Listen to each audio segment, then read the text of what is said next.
How about Elise Stefanic? On Meet the Press this weekend, the number 4 Republican in the House was presented with her own comments that evening, insisting violence was anti-American. And yet, when asked if she'd certify the results of the 2024 election, here's how she responded. But just to be very clear, I don't hear you committed to certifying the election results. Will you only commit to certify the results if former President Trump wins? Does that mean if former President Trump wins? No, it means if they are constitutional. What we saw in 2020 was unconstitutional circumventing of the Constitution, not going through state legislatures when it comes to changing election law. And we're seeing this in my home state of New York, Kristen. We are seeing Democrats try to steal the election and illegally gerrymander congressional districts that we fairly won and are fair line. So I see this at a very local level, as well as the unconstitutional overreach we saw at the national level in 2020. Hey there, guys. Welcome to the channel. So, guys, there is a lot of talk about Trump's VP pick, which is still crazy to me. I mean, not one vote has been cast in any Republican primary or Congress, and it's just a foregone conclusion, apparently, even to the people who absolutely hate the guy. They just want him to move on, sew the thing up, and pick a VP. And there's a lot of names floating around. I think, personally, I'm in the Elise Stefanic camp right now, and I think Donald Trump might be also. And guys, the reason is this lady is sharp. Yeah, she's getting a lot of attention in the media. She is on a media tear. And she may have actually revealed something pretty important. And I'll get to that in just a second. But first, guys, please make sure to join us and help the channel continue to grow. We got to continue to spread the conservative message, the common sense message. And it's an important year to do that. I need your help. So like, comment, subscribe. Most importantly, share the channel. So Stefanic, she was on Fox, and she was sharing some pretty good insight, sharing her thoughts into policy, Biden, especially the insanity with Lloyd Austin that's going on right now, which is just unacceptable. All good stuff. But what really caught my attention was what she had to say about her conversations with Donald Trump. Take a look. Yeah, because it's the asylum rules and parole. When they get here, now 90% of the people who get to the border get to stay. Their court date's not for 5 or 6 years. I think you have a lot to build on there. We'll see if it'll happen. It hasn't happened since the 1880s, a cabinet official actually getting impeached. Now let's talk about something you know quite well. When you called up and asked these Ivy League presidents or these elite college presidents to come up and speak, you couldn't believe their answers when it came to anti-Semitism and the lack of support for Jewish kids on campus. Now you're trying to find out if they followed up to make sure those people that with those anti-Semitic riots actually got prosecuted, kicked off, or punished. What are you looking to do?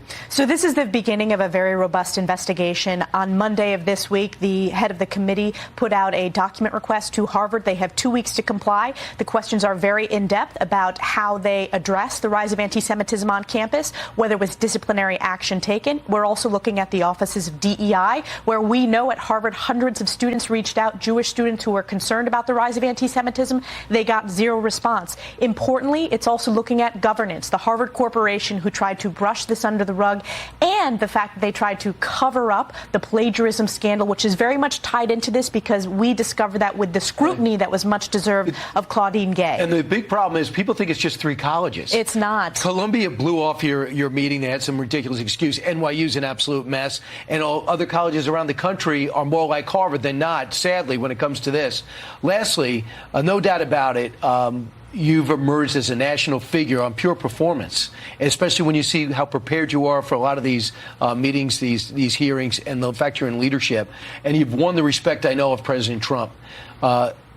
Are you officially somebody that he has spoken to about possibly as a running mate? I'm not going to get into the conversations that I have with President Trump. We speak frequently. I've said for a year now, Brian, I'm proud to be the first member of Congress to have endorsed President Trump for re-election, the first.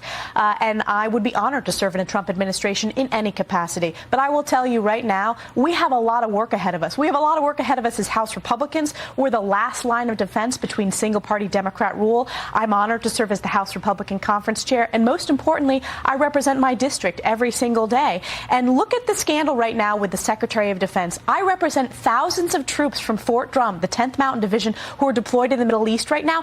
It is unacceptable that you have a Secretary of Defense who is not transparent with the White House. So I'm looking forward to being active on that issue to deliver accountability and transparency. And I called for his resignation. So you want him fired? Absolutely. It has an impact on, first of all, adversaries are watching. If you look at the national security challenges around the world today, whether the Middle East on fire, whether you think about China continuing to be on the rise, continuing to watch for American weakness, this asserts American weakness, and it shows the White House has no idea what's going on. The fact that they did not know, the President of the United States did not know, it is unheard of. This is why I called for the secretary to resign. This is why we're doing an investigation. Pass a budget, get some border reform, and besides that, finish up strong and don't oust your speaker. Those are some of the things on your docket. Elise Stefanic, thanks so much. Thanks. All right, coming up straight ahead, growing fallout over Secretary Austin's health, as we just discussed. Yeah, so you guys see that. This is a sharp, sharp woman. The state of New York, they are very, very lucky to have her. And New York does not get lucky when it comes to politicians very, very often. And guys, I still can't get over the fact that these university administrators, they were in Congress representing not only themselves, but their universities. And they couldn't just say that calling for the genocide of Jews goes against community standards. Like, what the F? What is really going on at these places, man? I mean, it's clear as day. You know, I can't imagine that anyone could answer anything other than yes. Yes, that is wrong. And no, that will not be tolerated. I just can't believe it. But yeah. Anyway, that is a sharp, sharp woman. And Kilmeade's right. You know, she is in the spotlight. She's on the short list. And not because of gender or any other woke box checking nonsense. People are paying attention to her based fully and completely on merit. And he's right. She always seems prepared, always seems ready. And I've said this before. When you are a strong conservative, when you are basing your actions and your thoughts and what you're saying on your values and firmly held beliefs, you don't need notes in front of you. You don't need an outline. You don't need to be coached. You believe what you believe, and that's it. You know, pretty easy to be and stay prepared when you're guided by principle, as, in my opinion, she clearly is. But, you know, as far as not getting into conversations with Trump, I think it's actually pretty telling that they've had conversations at all. But that's just my take, guys. Let me know yours in the comments. And if you haven't already, don't forget to like, comment, subscribe. Most importantly, share the channel. We'll see you in the next one.